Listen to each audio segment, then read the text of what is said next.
Вітаю! Сьогодні відео про один з моїх найулюбленіших грибів – це траметес різнобарвний.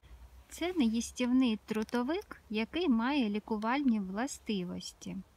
Це доволі розповсюджений гриб, зазвичай він зростає на мертвій деревині, але також я його інколи зустрічаю і на живій ушкодженій деревині. Його ще називають хвіст індички або англійською turkey tail. Він дуже популярний, особливо в Японії, Китаї, і там його навіть включили в офіційні протоколи лікування онкологічних хворих. Як бачите, гриб дуже гарний, і він дійсно чимось схожий на хвіст індички.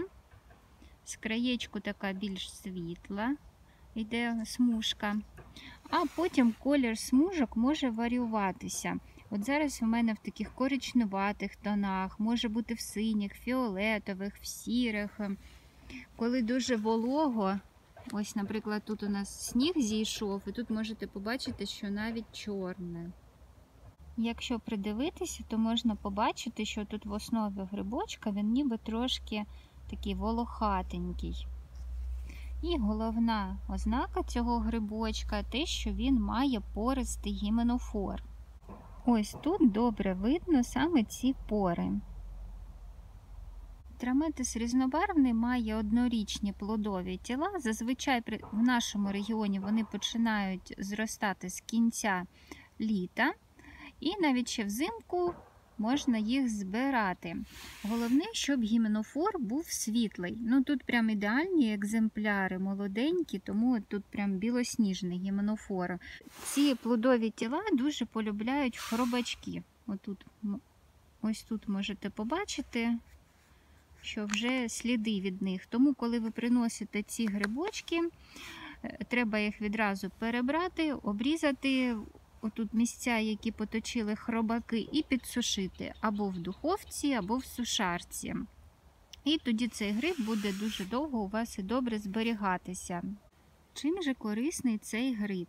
По-перше, він має дуже сильну антиоксидантну дію, протизапальну, протиракову дію, а також, що цікаво, він формує в нашому організмі адекватну імунну відповідь на різні патогени, запалення. Його рекомендують вживати при аутоімунних захворюваннях, таких як ревматоїдний артрит, також при алергічних реакціях. Є багато наукових досліджень з приводу властивостей цих грибів, і їх радять зазвичай вживати як препаратами другої лінії при хіміотерапії. Також у траметеса доказана противірусна активність, причому проти вірусу ковіду, грипу, папіломи, а також герпесу.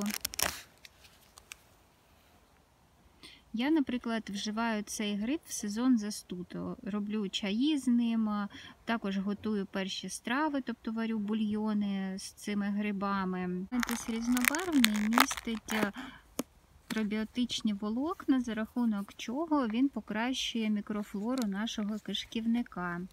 Також його радять вживати як профілактику літніх хвороб, таких як деменція. Що цікаво, цей гриб не має протипоказань, окрім індивідуальної непереносимості, і його можна вживати тривалий час. За цим грибом краще ходити до лісу з ножицями, і якщо є час, то одразу в лісі обрізати його від непотрібних часточок.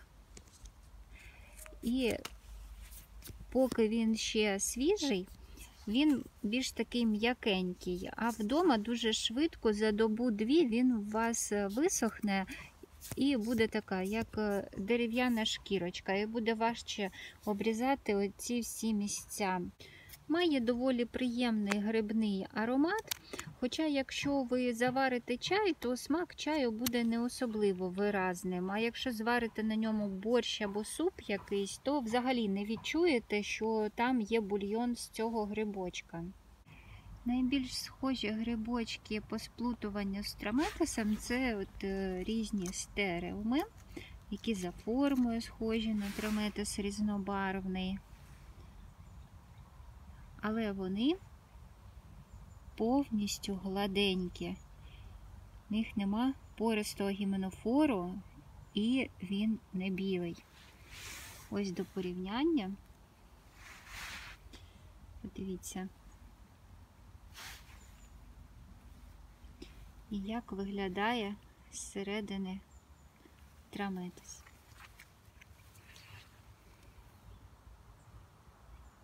А ось подивіться, просто неймовірно, скільки траметиса на мертвому дереві. Ці грибочки видно, що молоденькі, а ці вже доволі такі дорослі. Я їх влітку цього року тут збирала. І ось тут, до речі, дуже видно цю пористу структуру. І такі гриби, що також можна збирати. Ну, звісно, не оцей. А оці можна пообрізати.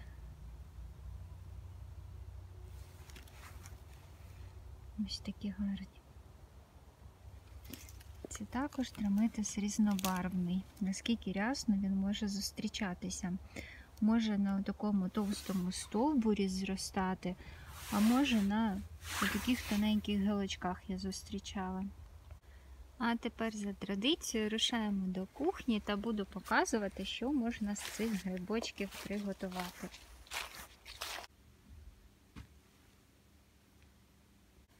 Всі гриби я почистила ще в лісі, тому мені лишається тільки порозкладати їх на піддони для сушки. І сушити я буду 2 години при 50 градусах, якраз, щоб якщо там є хробачки або личинки, які я не обрізала, щоб вони потім в мене не могли там доїдати гриби. А потім я їх буду досушувати при кімнатній температурі. Траметис, як і всі гриби, сушимо до стану хрусту, щоб він у нас добре ламався. І дивіться, якщо ви зібрали гриби і вони у вас такі бруднуваті, то в принципі їх можна помити, а потім сушити. Нічого страшного з цього не буде. Останнім часом траметис різнобарвний дуже популярний у дослідників і не тільки в галузі здоров'я. І тільки за цей 2024 рік ви втомитеся гортати сторінки з дослідженнями по ньому. Більше сотні, так точно. А сфера дослідів здивувала навіть мене. І траметис проти фітофтори картоплі, і траметис проти грибкових хвороб бамбука, і траметис для розкладання лігніну при виробництві олівкової олії, і траметис при виготовленні виноградного вина. Також траметис досліджували як натуральний антидепресант. Також він виявився перспективним в процесі загоєння ран та регенерації тканин. Але ми пам'ятаємо, що панацеї не існує, не захоплюємося, не зачаровуємося занадто, але і не можемо не брати до уваги всі корисні властивості цього гриба. Тим паче, що окрім індивідуальних алергічних реакцій, в нього немає ніяких протипоказань. І це підтверджено і дослідженнями. На цьому каналі я просуваю ідею використання корисних дарів природи і рослинних грибів, використовуючи профілактично в нашому повсякденному раціоні. І тому я найчастіше використовую всі ці гриби лікувальні, рослини при приготуванні звичайних страв. Але якщо у вас є питання по тому, як же ж лікуватися цими грибами, то найрозповсюдженіші є декілька варіантів. Це перший варіант – грибний порошок. Але хочу сказати, що з цих трутових грибів складно в домашніх умовах зробити нормальний грибний порошок через те, що ці гриби, вони в процесі подрібнення стають такими, як вата. І, наприклад, от моя домашня кавомелка, вона не справляється, лишаються такі грубі фракції, тобто такий порошок, він не є порошком, бачите, є такі частинки. А от більш-менш нормально справляється це професійний подрібнювач, але, звісно, що не у всіх він, мабуть, вдома є, тому дуже складно так от прям, щоб порошком приймати. Але якщо у вас є змога подрібнити, тоді можна вживати порошком. Як рекомендують вживати? Якщо профілактично, інформацію вам зараз розповідаю, яку я знайшла у Михайла Вишневського. Він рекомендує профілактично вживати по 0,2 грами цього грибного порошка 1-2 рази на добу через 30-40 хвилин після їжі. А якщо ви вже з лікувальною метою вживаєте, то тоді збільшувати в 2-3 рази цю дозу. Також, як на мене, дуже гарний варіант – це зробити настоянку з цих грибів. Їх потрібно подрібнити, як ви зможете, можна в порошок, можна просто наламати ці плодові тіла і наповнити банку, і заливаємо горілкою, або іншим алкогольним напоєм. Головне, щоб було не вище 40 градусів, принаймні так рекомендують. Заливаємо, щоб покрило гриби наші, і ставимо в темне прохолодне місце, як і всі настоянки, приблизно на 21 день. Але з трутовиками можна і декілька місяців настоювати, періодично струшувати ту банку. І потім можна проціджувати, можна не проціджувати і приймати по половині або по чайній ложці. Також можна зробити подвійний екстракт, тобто настоянку процідити, а ці гриби, які в нас лишаться, їх залити водою, щоб трохи покрило гриби, і декілька годин на повільному вогні проварювати. Якщо випаровується вода, то додавати, потім процідити і поєднати спиртову настоянку з нашим водним екстрактом. Так дехто вважає, що більше корисних речовин буде в нашій настоянці. Також, якщо ви не вживаєте алкоголь, то алкогольну настоянку можна потім або на паровій бані, або на дуже-дуже повільному вогні випарувати, щоб випарувався алкоголь. Отакі є варіанти. Також можна заварювати чаї, або робити такі водні настоянки. Із тих рецептів, які я знайшла, на англомовному просторі найбільш популярний варіант – це коли береться 4-5 частин води на одну частину грибів. І тоді від 40 хвилин до декількох годин виварюються наші гриби, і потім це можна приймати як чай, або заморозити кубиками і додавати, наприклад, до ваших перших страв, або додавати до звичайних ваших напоїв. Тобто там вже як ваша фантазія заграє. А тепер розповім вам, як особисто я використовую ці гриби. Вже роки 3 так точно. Вони є в моєму постійному раціоні. Зазвичай це більш зимовий період, я їх використовую. По-перше, найкрупніші плодові тіла, я їх ніяк не подрібнюю, а коли варю супи, борщі, я їх просто мию і потім відварюю, як грибний бульйон роблю, варю першу страву на них. В принципі, це займає близько до години і виходить доволі непогана екстракція з цих грибів. Тому що вчені доказали, що корисні полісахариди в траметисі, вони непогано розчиняються у воді. Тобто водна екстракція також їм підходить. Потім, звісно, що ці гриби в їжу не йдуть, тому що вони не їстівні, вони просто як шматок деревини. Потім я їх просто з першої страви прибираю. Другий варіант використання – також зазвичай в зимовий період. Я отак просто подрібнюю на шматочки цей гриб і заварюю як чай. Але зазвичай не моночай з траметиса я заварюю, а в поєднанні з якимось трав'яним чаєм. На мою думку, він непогано працює як протизастудний такий чай. І зазвичай, коли я йду до лісу в зимовий період, я завжди беру з собою чай з траметисом. Ще один варіант використання – це грибний порошок, але не тільки траметис, а багатьох трутовиків, які я збираю. Про лікувальні гриби в мене є окреме відео, можете подивитися, там я більш детально розповідаю і показую, як я роблю каву, грибну каву. Я 1 до 1 приблизно в пропорції змішую каву з трутовиком. У смаку нічого не втрачається. Єдине, що оці шматочки грибні, вони спливають, і оце єдиний такий мінус цієї грибної кави. Цей грибний порошок також можна заварювати як чай, приблизно чайну ложку на чашку заварюєте. І смаку особливо ніякого чай не набуває. Він не гіркий, просто злегка такий землистий смак. Не всім може сподобатися, тому до такого чаю рекомендую додавати дольку лимону, або апельсину, або імбиру. І якщо ви полюбляєте, підсолоджувати медом. І найкраще, на мою думку, якщо заварювати чаї, то робити це в термосі. Якщо у вас вийшло дрібно подрібнити траметис, то його можна додавати і до випічки, і у другі страви. Салати притрушувати навряд чи оцією такою ватною структурою у вас вийде. Це, мені здається, буде відчуватися на зубах. А от якщо при приготуванні, наприклад, гречаної каші або іншої, то можна сміливо додавати. Покажу вам використання траметиса на прикладі каші. Сьогодні я буду булгур варити.